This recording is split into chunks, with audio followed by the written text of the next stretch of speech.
The sound of 200 elite combat operators snapping to attention hit the marble floor like a physical shockwave that left me breathless. As I strode into that grand coastal ballroom clad in my white service dress uniform, the sudden, absolute silence was heavier than any battlefield atmosphere I had ever navigated. Every person in that room stopped moving, their champagne flutes hovering in midair as the commanding officer roared an honorific that defined my life.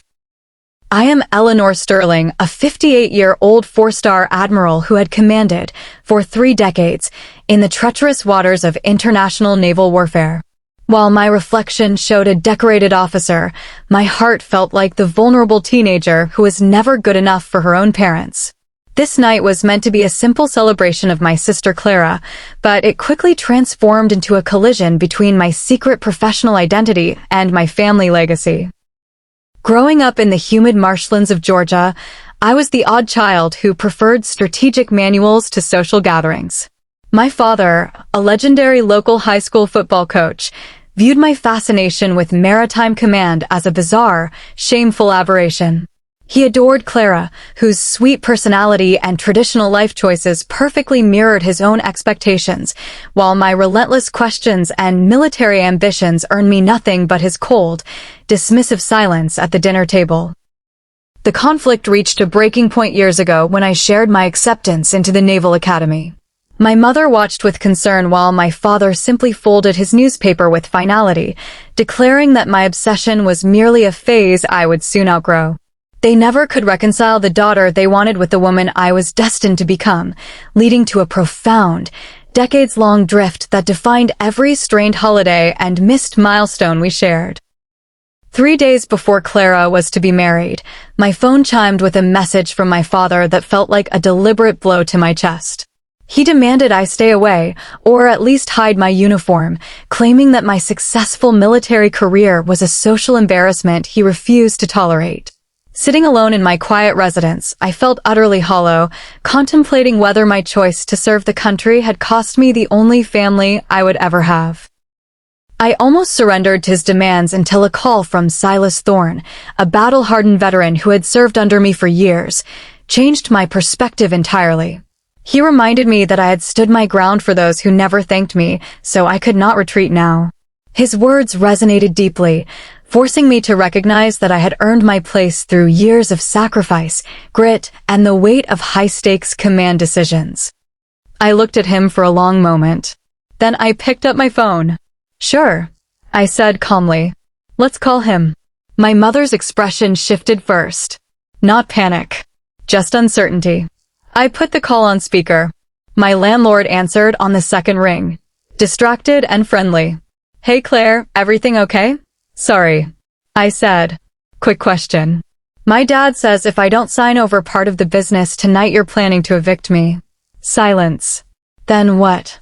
The entire table went still. My father opened his mouth slightly, but said nothing. The landlord sounded genuinely confused now. "Who told you I'd evict her?" Nobody answered. Then his tone changed. Not aggressive, just suddenly careful. "Wait. Are these the same people who contacted me last month asking questions about ownership?" My stomach dropped. My mother looked away first. The cafe noise around us suddenly felt very far away. Cup steaming, grinder running, somebody laughing near the window, normal life continuing while something private finally became visible. I told them, the landlord continued, that the lease is solely yours, and I'm not discussing your business with anyone else. A long pause followed, then professionally and unmistakably, "And Claire, nobody is removing you from that property. If anyone keeps interfering, I'd prefer communication goes through attorneys." That was the moment everything changed, not loudly, quietly, like air leaving something inflated.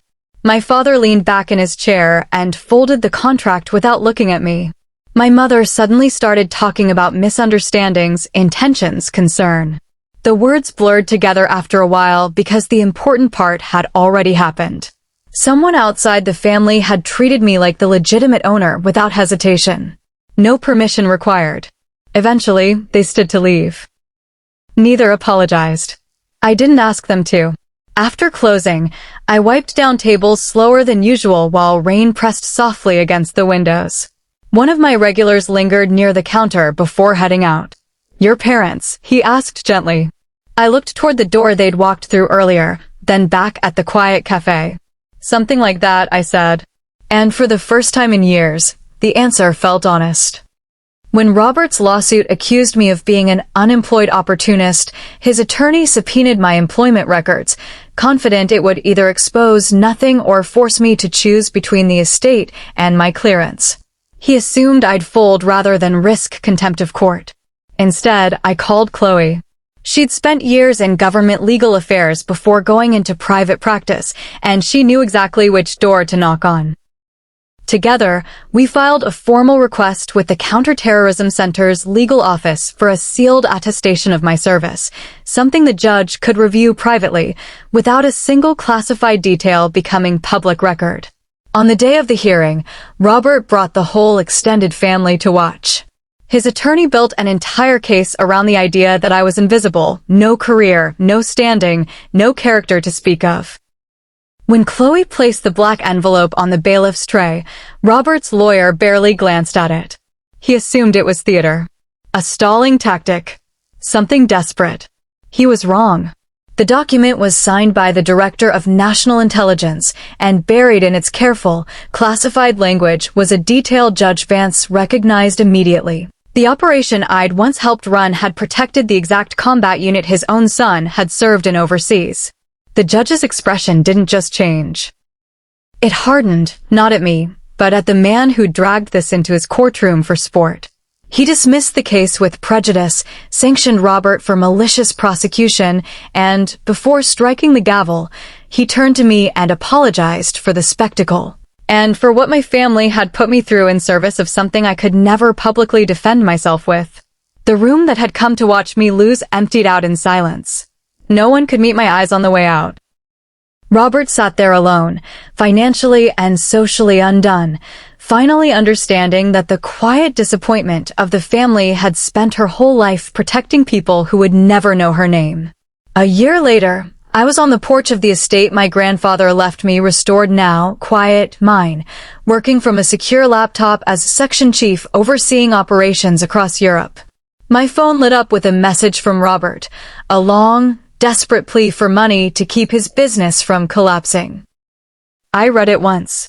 Felt nothing, no anger, no satisfaction, nothing worth holding on to. I archived it and didn't reply. My grandfather had known who I really was. He'd served once himself, long before I was born, and he recognized in me something the rest of the family never bothered to look for. He didn't leave me that estate out of sentiment. He left it because he understood, better than anyone, that real strength has never needed an audience to prove itself.